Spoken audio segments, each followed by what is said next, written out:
Bhadrachalam Ramadas Garu is a poet saint from 17th century, a devotee par excellence. He composed hundreds of songs which are sung even today. It actually accounts to the main body of compositions for Carnatic music. When he sang, it was an outpouring of all his emotions. This is the dimension of devotion, where devotion is not just about sweetness of love, but everything. His anger, his fear, his anxiety, his struggles, his love, his passion, everything was devoted to Rama. Because this is what a devotee means. A devotee is using the objective devotion as a means to dissolve into it. This is a technology of obliterating yourself. Bhadrachalam Ramadas is doing this in a very passionate and fantastic way, and he's been an inspiration for generations and still is and will continue to be. On this Ramanavami day, please listen to some of his compositions, very sweet, childlike, but profound. Ramadasa Poshaka Vandhanam Ayodhya Rama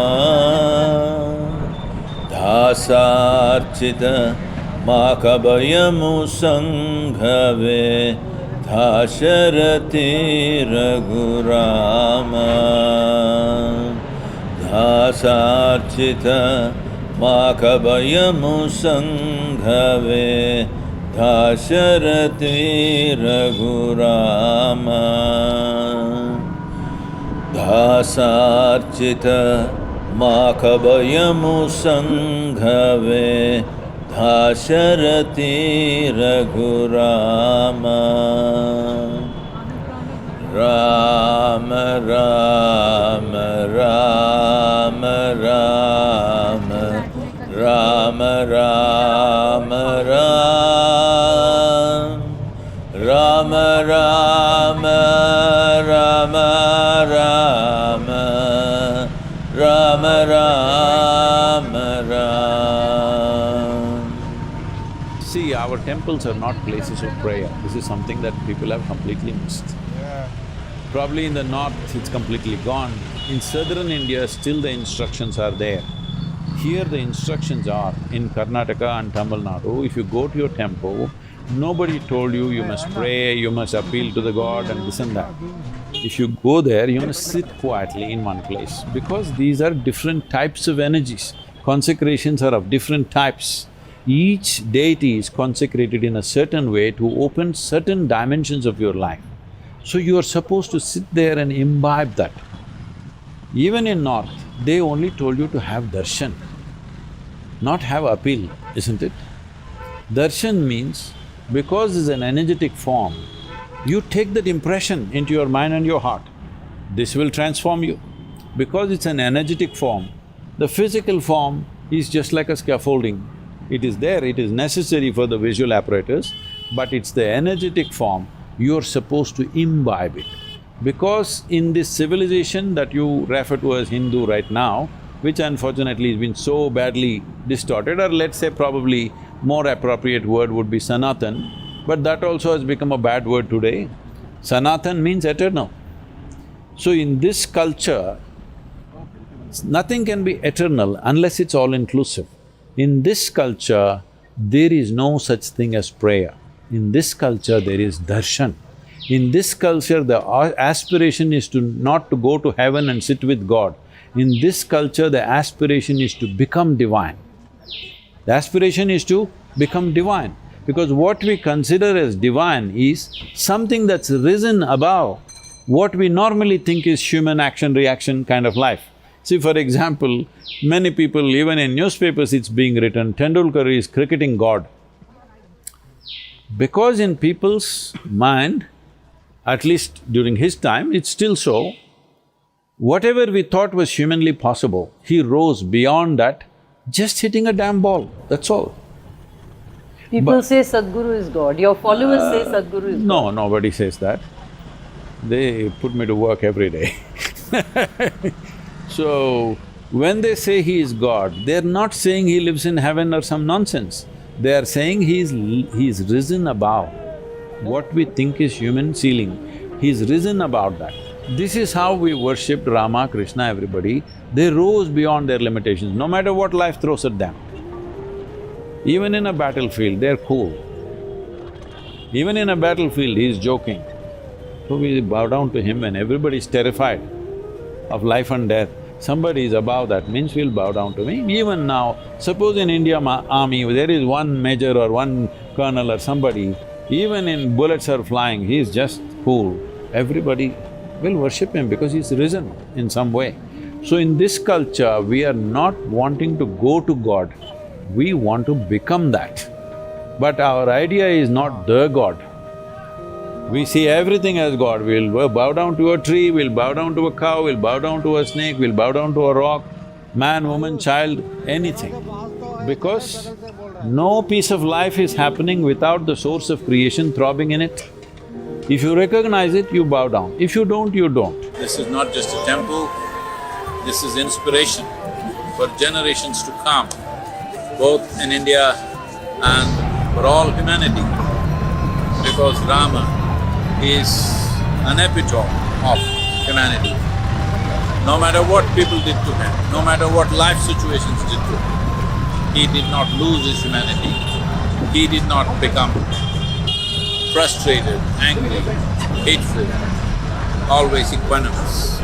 At the same time, not depressed or frustrated, doing what he has to do, the karma that one has to perform in one's life, irrespective of personal tragedies, irrespective of personal problems, just doing what they have to do, no matter what. This is what we need for the nation. This is what we need in our leadership. This is what we need in our people. This is what we need in every human being on the planet. That whatever may be dear to us personally, when it comes to larger good, we will keep it aside and do what is best for everybody. This culture, this civilization has to reach the entire world. Rama Rama Rama Rama Rama Rama Rama Rama Rama Rama Rama Rama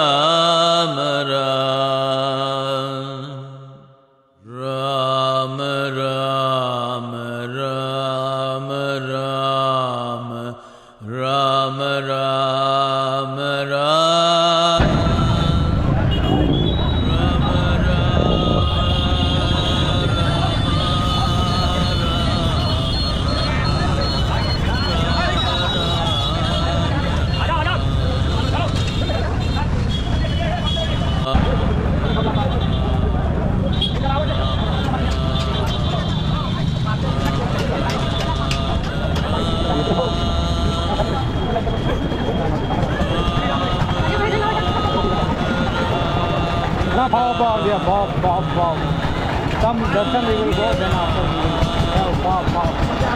Okay. Some sugar cane, eh? bagan, pop, everything.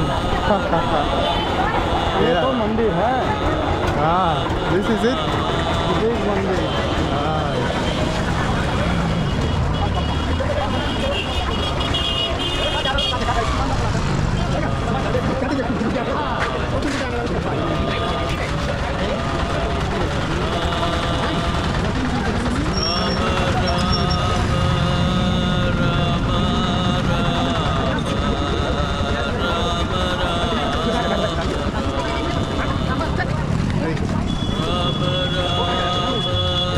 So this is all going to be part of the Mandir, or this is all going to be part of the Mandir?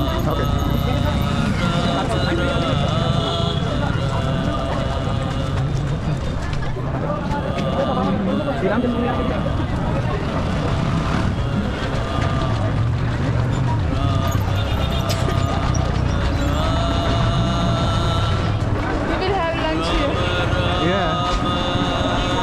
options. Also.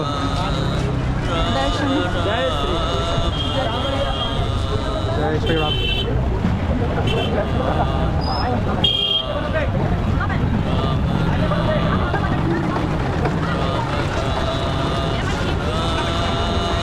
Yeah, the red.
Rama Rama Rama Rama Rama Rama Rama Rama Rama All of you, Jai Shri Ram. Rama Rama